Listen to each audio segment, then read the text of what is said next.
What Yeah. I wanted to say about COVID is that COVID gives a nice example of what I think is the right and wrong way of arguing for libertarianism or for a free market or for whatever you want to call it, laissez-faire. Uh, the the market is a decentralized system for controlling the world, so to speak. Uh, the sort of decentralized equivalent of what socialists imagine with somebody at the top giving orders. And ideally, the way a decentralized system works is that each individual actor who's making decisions bears the cost of those decisions and pays the benefit. And if you arrange it that way, then each person's private incentives are what the incentives would be if you had an all-wise social planner organizing things. Uh, a market system does pretty well at that, because if you want to make something, you've got to pay for your inputs. You've got to buy them from willing sellers, which means that the cost of what you're doing gets transferred to you. And when you produce something and sell it, the value to the buyer is getting transferred back to you and what he pays you. And a full explanation of how that works would be about a semester of price theory. I can point you at a book of mine that is intended as a substitute for that semester. But I think the rough sketch is clear enough. A contagious disease like COVID is an example of a situation where that does not work as well as you would like it to. Because when I make a decision of what precautions to take in order not to get COVID, or what precautions to take in order to make sure I don't pass it on to somebody else, I get only part of the benefit. I bear the cost. I'm the one who is isolating, let us say. I'm the one who cut short a speaking trip a year and a half ago in order to fly home in order to avoid COVID. But in terms of the benefit of my protecting myself is partly to me, because it reduces the chance I'll get COVID, but partly to all the other people who I might pass it on to. So I am only collecting part of the benefit of my precautions. The benefit of precautions in order to make sure that if I have it, nobody else gets it from me goes entirely to other people. So therefore, my incentive to take precautions is below what it should be. If you had your imaginary all-wise central planner, he would tell me to take more precautions than I would choose to take. That's one example of what economists call market failure, which is not limited to markets. It applies to all sorts of human interactions. I've got another talk on that. But in particular, market failure is a situation where individually rational behavior does not lead to group rational behavior. That's the simplest way of putting it, I think. We could all be better off if we behave differently than we choose to behave. On the other hand, the market failure applies to governments as well. It applies to the political market. And if you look at what's actually happened with COVID, I think it is moderately clear that if there were no government intervention at all, we would be better off, not worse off. And the really striking part of that is the development of the vaccines. Because various people say, isn't it wonderful? This time we finally managed to produce a vaccine in a year. And the only trouble with that is that that's a slight exaggeration. We actually produced a vaccine in a little under a week. That's how long it took for the first of the new vaccines to get produced. Now, bringing it to market would still have taken a while. You would want to do one round of tests in which you don't try to infect people. You just give them the vaccine in order to see whether it has serious negative side effects. And if people drop dead, then you know you don't want to use that vaccine. You could then do a second round, which would take maybe as much as a month, of a little more than a month, because you've got the time between the shots. You want to experiment with the two-shot regime. But actually, you could find out enough from one shot in which you get 100 or 1,000 volunteers, none of whom are elderly and none of whom are sick, which means that the chance that one of them will die from COVID if he gets it is something under 1 in 1,000. You deliberately attempt to you vaccinate all of them. You attempt to pass on COVID to all of them. That will give you pretty good information about how much protection it provides. Now, it's not as good an experiment as taking 30,000 people and having 15,000 vaccinated and 15,000 not. That's the ideal way of doing these things. That's a good controlled experiment. But the trouble with that is that you have to either deliberately infect all of them, and then you're going to have some people dying with the numbers like that, or else you have to do what they actually did, which is you wait months because natural contagion is very low probability, and therefore it takes a long time to build up enough cases. So roughly speaking, I think you could have have gone through all of those processes in 2 or 3 months. I don't know, because I'm not in that industry, how long it would take during those times to expand production. But as far as I can tell, there's no good reason why they shouldn't, at the end of 3 months, have been given the vaccine out as fast as they could produce it. And that would have saved in the US, what, 300,000 or 400,000 lives, probably. I don't know how many in the world, depending on how much of it got out and how many other vaccines became available and so forth. So the really big effect of government intervention was that the US, and I gather the other countries that were large enough to matter and that had the high technology in question, with the possible exception of Russia and China, imposed requirements before you were allowed to distribute it, which would have been perfectly reasonable if there was no hurry. They were the requirements, the sort of standard ways, and they loosened up a little bit because they approved it before they'd fully approved it, but nonetheless requirements that had the effect of slowing by something like 6 to 8 months how fast we got the vaccine. So that's the really big government intervention, and I think that's larger than any benefits that may have occurred from the government restrictions that what people did, some of which probably did produce benefits. I think it's pretty clear, looking back on it, that not allowing large groups of people to gather inside and sing really does reduce contagion. Some of the other things they didn't, and some of the things they did may have increased contagion. And in particular, I think we now know that contagion is almost entirely indoors because it's almost entirely from transmission through the air. You will note that if you go at least into a US airport, they are still telling you to be careful about washing your hands and washing surfaces and things like that, which was a perfectly plausible guess a year ago. But at present evidence suggests that it's not transmitted that way. And so people are, but once people have started giving instructions, they're very reluctant to admit they were wrong. And so you keep wasting a lot of effort on things that don't help. Telling people that they can't do outdoor things may well increase contagion, because even if you also tell them they can't do indoor things, it's harder for the officials to know what you're doing indoors. And therefore, there's, I think, a tendency, if you say you can't have a picnic outdoors where we can see you, you have all your relatives over to your house for dinner, and then they all catch COVID from each other. So I think government interventions of that sort, probably some of them did some good and some of them did some bad. In the US, but not elsewhere in the world, there was another very serious negative effect. And that was that when things started out, the FDA took the position that you were only allowed to use the one test they had approved, even though there were other tests for COVID being used elsewhere in the world. And after they had done that for a while, it turned out that the one test they'd approved of actually didn't work. And that therefore the chance of doing a test and trace early on to hold it down was wiped out for the US by that mistake. Now, I'm not sure we could have gotten away with it anyway. It's very hard to do it with that big a country.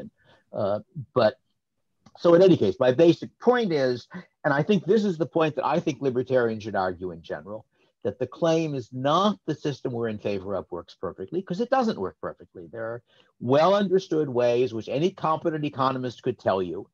There are situations, a standard list of situations, where individuals acting freely in the free market gives a suboptimal result, where if you had a sufficiently wise, sufficiently benevolent and powerful central planner, he could improve on what the market does. And therefore, you don't want to try to argue there's never anything a government can do that makes things better. And the argument you want to make is we have no way of constraining a government so that it will only do the things that make things better and will do the right ones. And you can then apply exactly the standard economic arguments, the textbook arguments that any good course will give you for market failure. and point out that they apply to the political market more strongly than to the private market. The way I usually make this point, and if you go on my webpage, there are recordings of lots of my talks you could listen to, and this is one of the standard ones, is that market failure is the exception on the private market and the rule on the public market. And therefore, we don't have the option, as far as I know, I don't know any way of doing it, of setting up a government which will only do the right things, or will even do enough of the right things to make up for the amount of the wrong things they do. And that, I think, is the right line of argument. So that was what I wanted to say about COVID, because I think it illustrates the point rather nicely that any decent economist can show you why private incentives are wrong for COVID. What he can't show you is why public incentives are right. Thank you. Sure. Thanks, David. So just as an example, I mean, right now, Israel is experiencing a bit of an uptick in contagion because of the Delta variant. And there's an idea that maybe the government or the state should tax people when they fly abroad. Because the argument is that usually when they come back, or some of them at least might carry the virus inside Israel, and therefore, to reduce the externalities, internalize the costs, exactly what you said, we should tax them so that less people will travel abroad. Is that then the right move as far as you're concerned? I don't know enough about the Israeli situation. The particular version of this same problem that's been striking me has to do with my desire to visit the UK, because I'd like to do another one of my speaking trips. And usually one end of those trips is London, both because it's easy to fly to London from the US and because there are at least 2 groups in London that like to have me give talks for them. And the situation at the moment is that the UK will, if I want to fly to the UK, I have to expect to spend 10 days in quarantine. And in principle, that wouldn't apply for vaccinated people, but the UK isn't recognizing the US vaccination certificate, and therefore I can't prove to them that I've been vaccinated. And I was thinking about that, and as far as I can tell, that makes no sense at all, because the US currently has a substantially lower infection rate than the UK does. So if anything, bringing in people from the US dilutes the problem. It means that since somebody will be talking to me instead of talking to a fellow Englishman, and I'm less likely to have COVID than the fellow Englishman is. Therefore, letting Americans in will actually reduce the problem for the UK, not increase it. Especially if they insist, as I don't mind they're insisting, on my getting a test before I come and telling them that, as far as we can tell, I'm not contagious. Now, the tests aren't perfectly reliable, but it's still a little bit better than information than you have for a random Englishman. So I think that's a case where what's going on is that politically there's a whole lot of pressure to do something about COVID. This is the sort of standard problem of, we must do something, this is something, so do it. Which results in a lot of wasteful activity in the US and I presume in Israel as well. But in the particular case of Israel, I suppose it would make some sense if people are going to places which have a substantially higher infection rate than Israel, but it does not make much sense if they're going to places with a lower infection rate where they're less likely to get it. So the only argument I can see for the UK approach is that they are figuring that some new variant is going to come up and that they can protect themselves from that.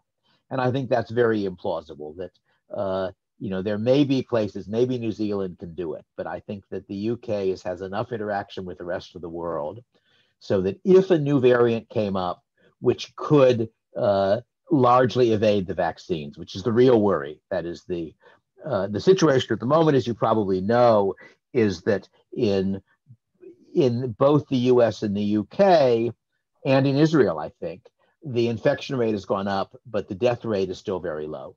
Now, that's a little misleading because the death rate lags the infection rate. That is, you observe somebody's infected and it then takes a couple of weeks before he's likely to die, maybe 3 weeks or 4 weeks. Something I haven't tried doing, but it'd be interesting to do, is to look at the graphs for different countries and see on average what the lag is between death rate going up or down and infection rate going up or down. But nonetheless, it looks so far as though the result of the vaccination is that mostly the older people have been vaccinated, I think in both the UK, the US, and Israel. Yeah. COVID is not very dangerous for a healthy young adult. I don't, depending on the exact age, but you're talking about something like a 1 in 1,000 chance of dying. And, you know, I'd rather not have a 1 in 1,000 chance of dying, but I think, I don't remember, I worked it out how far you've got to drive to get that, but that's like the risk of, you know, a few 100-mile drive. And we drive most summers. We have a summer trip, which is a round trip of about 4,000 miles. For various reasons over a month or so.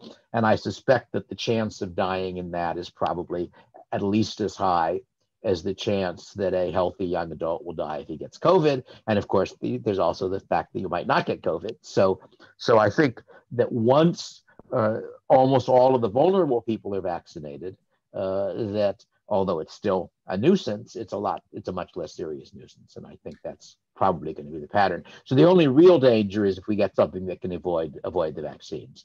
And that's a real risk, because one of the points that people mostly don't notice, some of them do, is that diseases don't want to be deadly.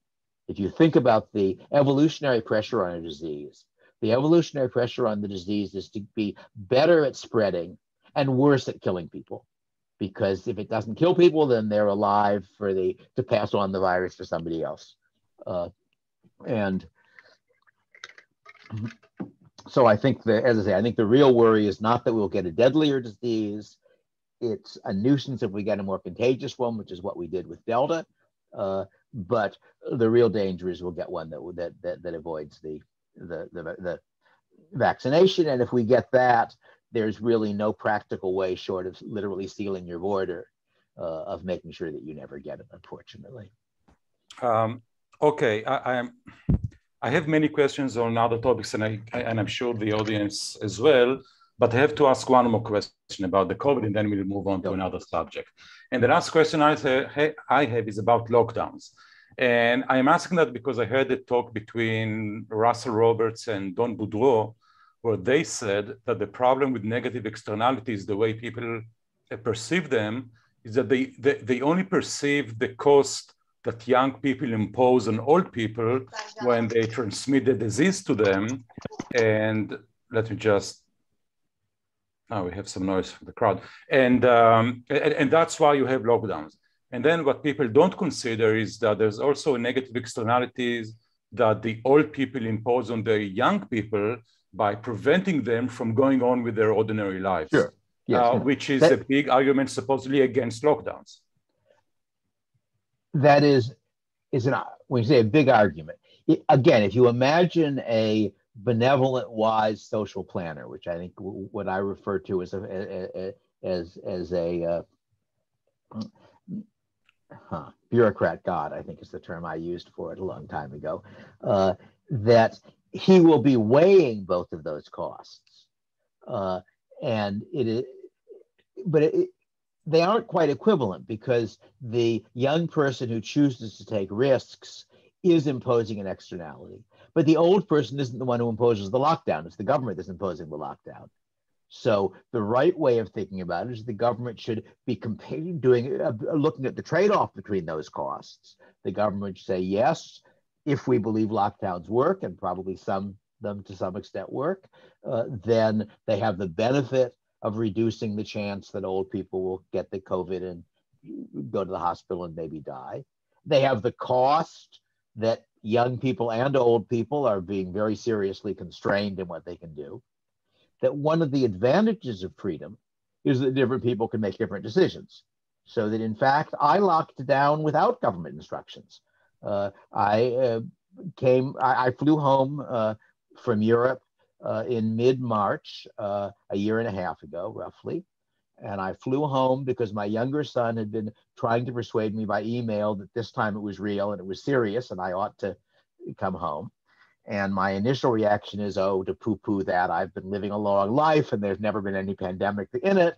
And I then realized that I was making a mistake that I had observed in others, which I think of as the fact that as you get older, you rely more on crystallized intelligence and less on fluid intelligence, where crystallized intelligence is relying on your past decisions and fluid is evaluating, and that in fact my son was right. So I flew home.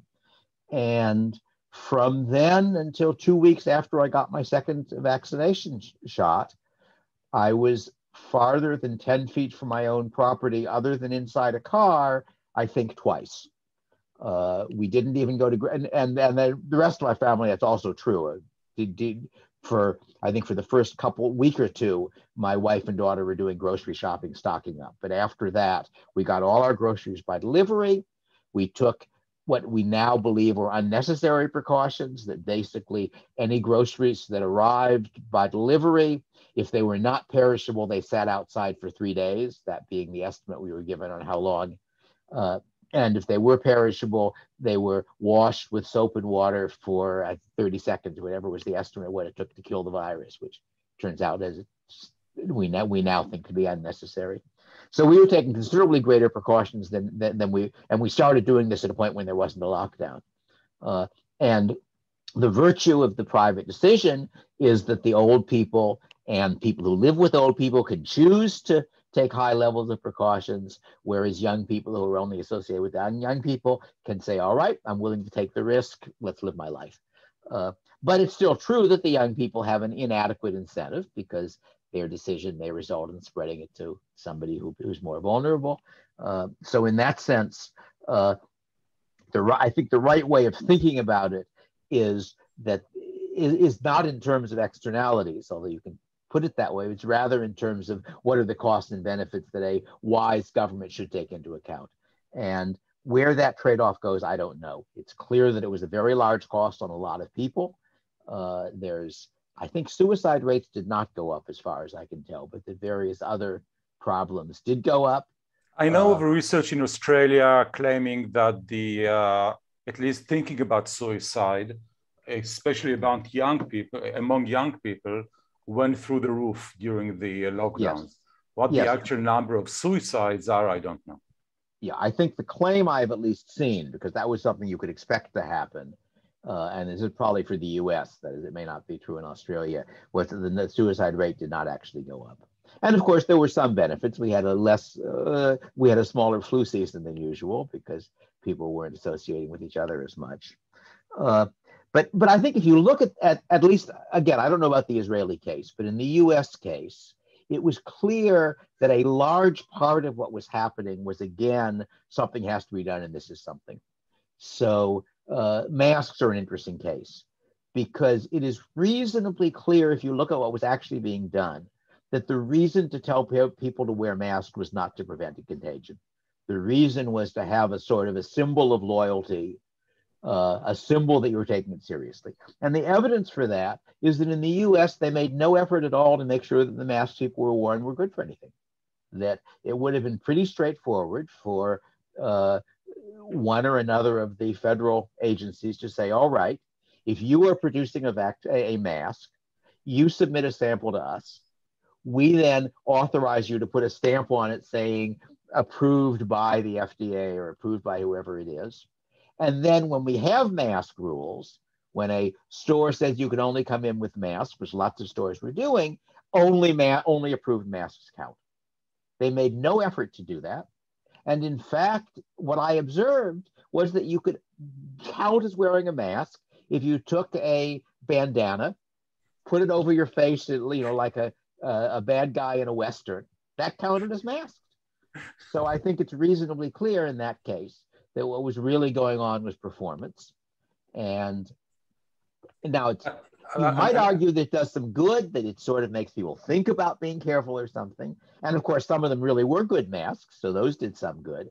And as far as I can tell, nobody ever produced any decent evidence for what the effect of masks was. The CDC, I think, did an elaborate statistical study which purported to show that a mask mandate resulted in slowing the rate of growth of infections starting a month or two later. But it's not something that would convince a statistician, because it's not clear they could, I should say. I'm not saying they did a bad job, but only that the problem was that they were using data for US counties. And the problem is that whether you put on a mask mandate was not a random decision. It was itself a function of what was happening. And if I wanted to explain away their result, what I would say was that on average, you put on a mask mandate when infection rates are increasing faster than usual. But there's something called reversion to the mean, that when infection rates are increasing faster than usual, part of the reason is random events, that somebody happened to have a super spreader event or something. Well, if it's faster than usual now, then a month from now, it'll probably be a little slower than that. So in that sense, what they showed was not very strong evidence. Yeah. I saw an analysis by a blogger who I trust, Scott Alexander, back at the beginning of things. And he looked at past data on masks. And his conclusion was that masks probably did a significant protection against your transmitting the disease to somebody else for a viral disease, and probably had a very small but some effect on reducing the chance of your getting it. And I never saw anything better than that.